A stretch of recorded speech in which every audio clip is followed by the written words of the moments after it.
ಯಾವಾಗಂದ್ರೆ ನನಗೆ 15ನೇ video brother. 15ನೇ video ತನ ಸ್ವಲ್ಪ ನನಗೆ ಕಷ್ಟ ಅನಿಸ್ತು.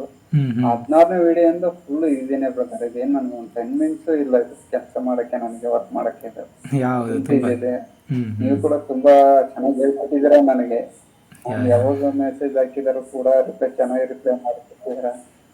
ನಾನು ತುಂಬಾನೇ ಕೇಳಿದ್ದೀನಿ ಆ ಡೌಟ್ಸ್ಗಳನ್ನ. ಆ ಡೌಟ್ಸ್ಗಳಿಗೆಲ್ಲ ಚೆನ್ನಾಗಿ ಕ್ಲಿಯರ್ ಆಗಿ ಏನು ಬೇಜಾರು ಮಾತಾಡದೇನೆ ಹೇಳ್ಕೊಟ್ಟಿದ್ದಾರೆ. ನನಗೆ ಅದೇ ತುಂಬಾ ಖುಷಿ ಆಯ್ತು. ಯಾ ಯಾಕಂದ್ರೆ ಥ್ಯಾಂಕ್ ಯು. ಒಬ್ಬೊಬ್ರು ಏನೋ ಕೇಳಿದ್ರೆ ತುಂಬಾ ಖುಷಿ ಮಾಡ್ಕೊಂತಾರೆ. ನೀವು ಹ್ಮ್ ಆ ತರ ಇಲ್ಲ, ಕೇಳಿ ಏನಾದ್ರು ಕೇಳಿ ಅಂತಾನೆ ಹೇಳಿದ್ರೆ ಹೊರತಾಗಿ ಒಂದ್ಸಲ ಹೇಳಿದ್ದೀನಲ್ಲ ಅಂತ ಹೇಳಿಲ್ಲ ಯಾವಾಗ್ಲೂ ನೀವು. ಕೇಳಿ ಏನ್ ಡೌಟ್ಸ್ ಇದ್ರೆ ಕೇಳಿ ಅಂತ ಹೇಳಿದ್ರ. ನನ್ನ ಹತ್ರ ಚೆನ್ನಾಗಿ ಹೇಳ್ಕೊಟ್ಟಿದ್ದೀರಾ. ನಾನು ವರ್ಕ್ ಮಾಡೋದಕ್ಕಿಂತ ಅದಕ್ಕಿಂತ ಮುಂಚೆಗೆ ನಿಮ್ಮ ಹೇಳಿಕೊಡ್ತೀರಲ್ಲ ಡೌಟ್ಸ್ನೆಲ್ಲ, ಹ್ಮ್ ಅದಕ್ಕೆ ಹ್ಮ್ ನಾನು ತುಂಬಾ ಇಂಪ್ರೆಸ್ ಆಗಿದ್ದೀನಿ ನಾನು. ಎಷ್ಟು ಥ್ಯಾಂಕ್ ಯು. ಚೆನ್ನಾಗಿ ಹೇಳ್ಕೊಡ್ತಿದಾರಲ್ಲ, ಎಷ್ಟು ಕೇಳಿದಾರಲ್ಲ. ಹ್ಮ್ ಹ್ಮ್ ಈಗ ಹೇಳ್ಕೊಡಿ ಬ್ರದರ್, ಹಂಗೆ ಪುಷ್ ಮಾಡ್ತಾ ಇರಿ ನಮಗೆ. ಯಾ ಖಂಡಿತ. ನಾನು ಚೆನ್ನಾಗಿ ಮಾಡ್ತಾ ಇದ್ದೀನಿ, ಮಾಡ್ತೀನಿ ಬ್ರದರ್. ಯಾ ಖಂಡಿತ ಮಾಡ್ತೀರಾ ಚೆನ್ನಾಗಿ ಮಾಡಿ. ಮಾಡ್ತೀನಿ ಬ್ರದರ್.